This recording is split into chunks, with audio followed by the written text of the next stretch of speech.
بسم الله الرحمن الرحيم الحمد لله رب العالمين والعاقبة للمتقين والصلاة والسلام على أشرف الأنبياء والمرسلين ومن تبعهم بإحسان وإيمان إلى يوم الدين وبعد. سورة البقرة آية نمبر 14. أعوذ بالله من الشيطان الرجيم وإذا لقوا الذين آمنوا قالوا آمنا. اور جب وہ ملاقات کرتے ہیں ان لوگوں سے جو ایمان لائے تو کہتے ہیں ہم بھی ایمان لائے. وَإِذَا خَلَوْا إِلَى شَيَاطِينِهِمْ اور جب وہ الگ اپنے شیاطین سے جا ملتے ہیں قَالُوا إِنَّا مَعَكُمْ تو کہتے ہیں یقیناً ہم تو تمہارے ساتھی ہیں.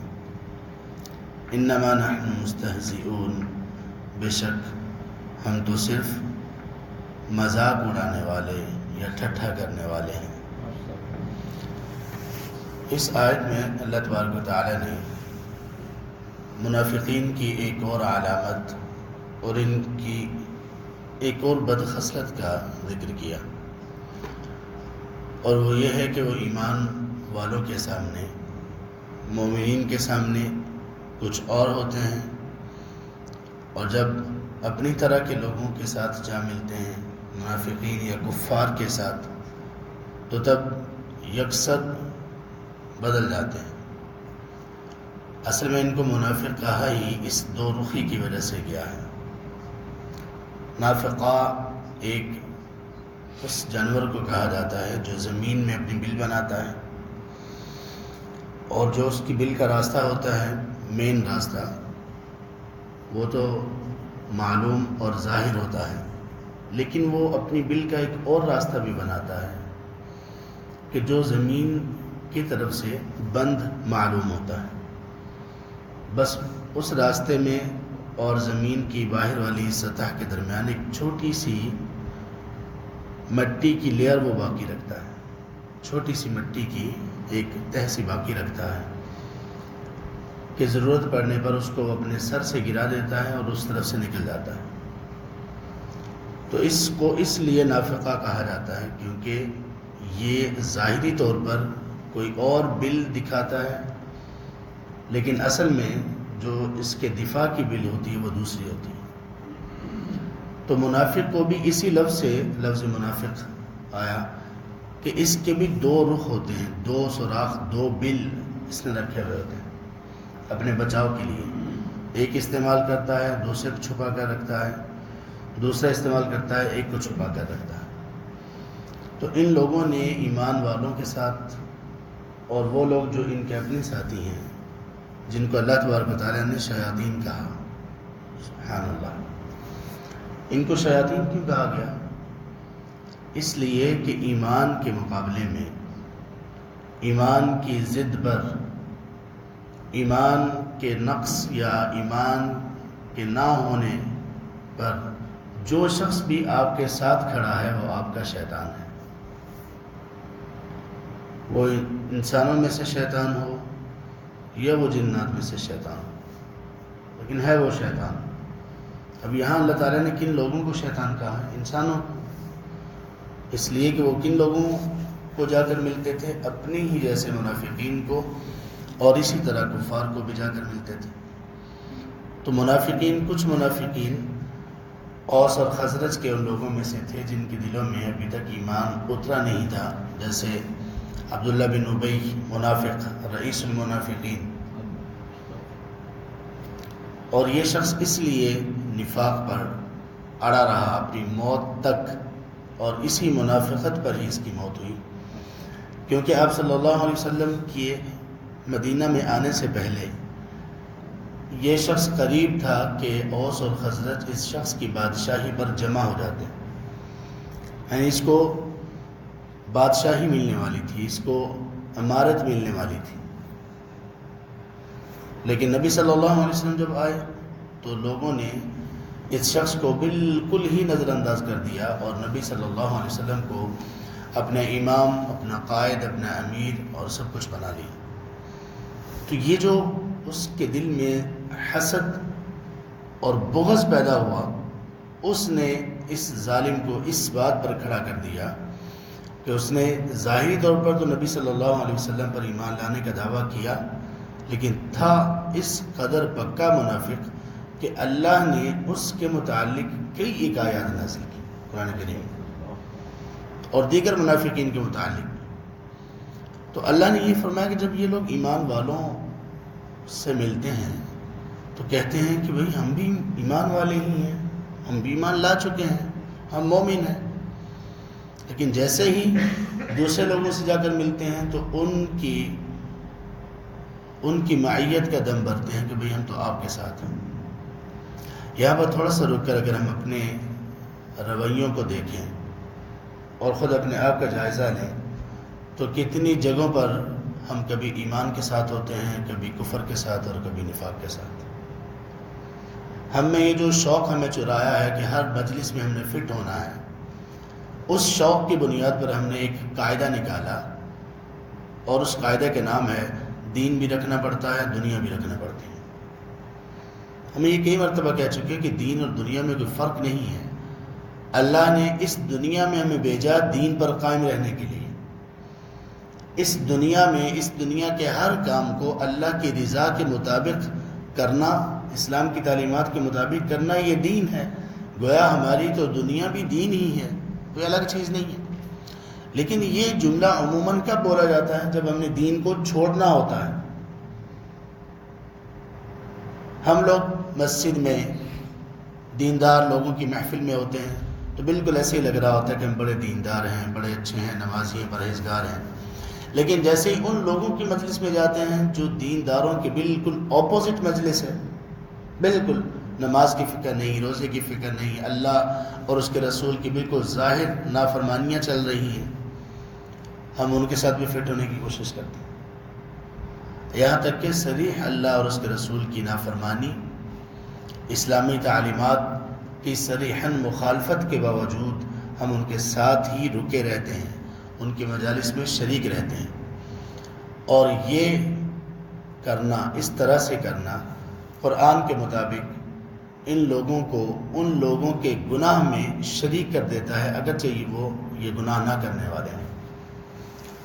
سورۃ النساء میں ہم پڑھیں گے انشاءاللہ آیت نمبر 140 میں اللہ نے فرمایا وَقَدْ نَزَّلَ عَلَيْكُمْ فِي الْكِتَابِ أَنْ إِذَا سَمِعْتُمْ آيَاتِ اللَّهِ يُكْفَرُ بِهَا وَيُسْتَهْزَأُ بِهَا فَلَا تَقْعُدُوا مَعَهُمْ۔ جب تم کسی ایسی مجلس میں جاؤ جہاں پر دیکھو کہ لوگ اللہ اور اس کے اللہ تبارک و تعالیٰ کی تعلیمات کے ساتھ، اللہ کی آیات کے ساتھ کفر کر رہے ہیں یا اس کا استہزاء کر رہے ہیں، مذاق اڑا رہے ہیں، فَلَا تَقْعُدُوا مَعَهُمْ، تو تب تم ان لوگوں کے ساتھ مت بیٹھو۔ اگر بیٹھو گے تو کیا ہوگا؟ اِنَّكُمْ اِذًا مِثْلُهُمْ، تم بھی انہی میں سے شمار کیے جاؤ گے۔ جس عذاب کے وہ مستحق ہوں گے، جس گرفت کے وہ مستحق ہوں گے، تم بھی اسی کے مستحق بن جاؤ۔ کیوں؟ تم نے ایمان کی لاج ہی نہیں رکھی۔ تو منافقین نے بھی تو یہی کیا تھا، وہ ہر مجلس میں فٹ ہونے کی کوشش کرتے تھے۔ ہاں، ہمارا یہ عمل کہ ہم تمام لوگوں سے ملیں، ہر قسم کے شخص سے ملیں، خیر کی بات کہیں، خیر پر رہیں، خیر اس کے سامنے ظاہر کریں، اپنے عمل کو اللہ کی رضا کے لیے اچھا بنا کر پیش کریں کہ عمل ہمارا ایک عملی اور دعوتی نمونہ ہو لوگوں کے لیے، یہ الگ بات ہے۔ لیکن بالکل ہی یکسر ہی اپنی تہذیب کو چینج کر لینا، اپنے ماحول کو چینج کر لینا، بالکل ہی ایمان کا خیال ہی نہ کرنا، یہ تو بڑی خطرناک بات ہے۔ اب وہ جب اپنے لوگوں سے آ کر ملتے، اپنے شیاطین سے آ کر ملتے تو کہتے اِنَّا مَعَكُمْ، یقین کر لو ہم تو تمہارے ساتھی ہیں۔ اب سوال ظاہر وہ کریں گے کہ اگر تم ہمارے ساتھ ہو تو پھر جو ہمارے دشمن ہیں، یہ جو مسلمان ہیں اور یہ جو نبی صلی اللہ علیہ وسلم ہیں، ان کے ساتھ جا کر تم کیوں بیٹھتے اٹھتے ہو؟ کیوں یہ کہتے ہو کہ ہم بھی مومن ہیں، ہم بھی ایمان لا چکے ہیں؟ یہ کیوں کہتے ہو؟ اس کا جواب وہ کیا دیتے تھے؟ انما نحن مستہزئون، ہم تو مذاق کر رہے ہیں لوگوں کے ساتھ، ہم تو مذاق کر رہے ہیں لوگوں کے ساتھ۔ گویا مذاق، اس طرح سے مذاق کرنا اس حالت کے ساتھ کہ آپ کسی کو اپنی حقیقت سے ہی آشنا نہیں ہونے دے رہے، یہ مذاق بھی منافقین کی علامات میں سے ایک علامت ہے۔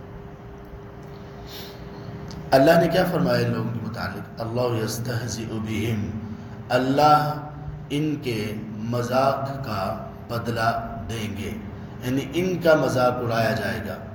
یہ مومنوں کا، ایمان والوں کا مذاق اڑاتے ہیں۔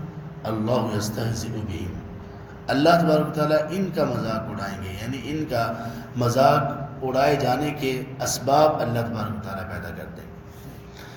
اس کو کہتے ہیں کہ اللہ ایمان والوں کا دفاع کرتے ہیں۔ دنیا میں اگر کسی ایمان والے شخص کا دفاع کرنے والا کوئی نہ ہو، اللہ اس ایمان والے کا دفاع کریں گے۔ یہ اللہ پر حق ہے۔ سورۃ الحج میں ہے، آیت نمبر غالباً 39 ہے، ان اللہ یدافع عن الذین آمنوا، بلا شبہ اللہ ان لوگوں کا دفاع کرتے ہیں جو ایمان لائے۔ کتنی عظیم بات ہے ایمان، کہ اللہ دفاع کرتے ہیں۔ تو اللہ نے فرمایا کہ اللہ ان کے مذاق کا ان کو بدلہ دیں گے، ان کا مذاق اڑائیں گے، ایسے اسباب پیدا کریں گے کہ وہ ایمان والوں کا، مومنوں کا مذاق اڑاتے ہیں، اللہ ان کو مذاق بنا دیں گے۔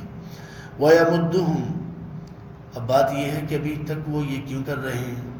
اللہ جب قادر ہیں تو پھر وہ ایسا کیوں کر رہے ہیں؟ وَيَمُدُّهُمْ، اللہ ان کو مہلت دے رہے ہیں۔ فِي طُغْيَانِهِمْ يَعْمَهُونَ، وہ اپنی سرکشی میں سرگرداں ہیں۔ سرگرداں کا مطلب یہ ہوتا ہے کہ بغیر ہوش کے، جیسے آدمی نشے میں ہو، اس کو کچھ معلوم ہی نہ ہو، اور اس قدر مگن ہو اپنی نافرمانی میں، اس طرح سے وہ اپنی سرکشی میں مگن ہے۔ اس کے باوجود اللہ تبارک و تعالیٰ ان کو مہلت دے رہے ہیں۔ یہ اللہ کا مہلت دینا، یہ اللہ کی سنت ہے، اور یہ اللہ کی محبت ہے، اور یہ اللہ کی عنایت ہے لوگوں کے ساتھ۔ اللہ مہلت کیوں دیتے ہیں؟ کہ میرا بندہ میری طرف پلٹ آئے، لوٹ آئے، چھوڑ دے، توبہ کر لے، ترک کر دے اللہ کی نافرمانی کو، اور اللہ تبارک و تعالیٰ کے حضور سر بسجود وہ اللہ کے سامنے اپنی معافی کا خواستگار ہو تو اللہ اس کو معاف کر دے۔ دیکھیے اتنے بڑے جرم کے باوجود، نفاق اب کتنا بڑا جرم ہے، اس کے باوجود اللہ اسے مہلت دے رہے ہیں۔ اللہ ان لوگوں کو ان کی مدت بڑھا رہے ہیں تاکہ یہ شخص اسلام کی طرف، ایمان کی طرف واپس پلٹ آئے۔ تو اس لیے اگر کسی سرکش شخص کو، کسی انتہائی مخالف اور ضدی شخص کو جو اسلام سے مخالفت اور ضد رکھتا ہو، اور اس کے باوجود اس کو ناز و نعمت سے نوازا گیا ہو، دنیاوی آسائشوں سے نوازا گیا ہو، تو یاد رکھ لیجیے کہ یہ اللہ کی طرف سے ایک مہلت ہے۔ اور یہ بھی یاد رکھیے کہ اگر ہم لوگ کسی بھی اللہ کی نافرمانی پر اڑے ہوئے ہیں، سری نافرمانی ہے اور ہم اس کو کرتے چلے جا رہے ہیں، اس سے توبہ نہیں کر رہے، اور اس کے باوجود اللہ کی طرف سے ہمیں خوشحالی نصیب ہو چکی ہے، اللہ کی طرف سے کوئی بیماری ایسی نہیں ہے، کوئی اور ایسا دنیاوی پریشانیوں کا معاملہ نہیں ہے، تو پھر ہمیں بھی سمجھ لینا چاہیے کہ یہ استدراج ہے، جس کا ذکر آگے ہم سورۃ المؤمنون میں پڑھیں گے۔ اور استدراج کیا ہے؟ استدراج کا معنی بھی یہ ہے کہ اللہ اپنے بندے کو مہلت دیتے ہیں یہاں تک کہ اللہ تبارک تعالیٰ اس کی رسی کو کھینچنا شروع کر دیتے ہیں، یہاں تک کہ جب اللہ کی طرف سے پکڑ آتی ہے تو اس بندے کو توبہ کا بھی پھر موقع نہیں ملتا۔ اس کو کہتے ہیں استدراج۔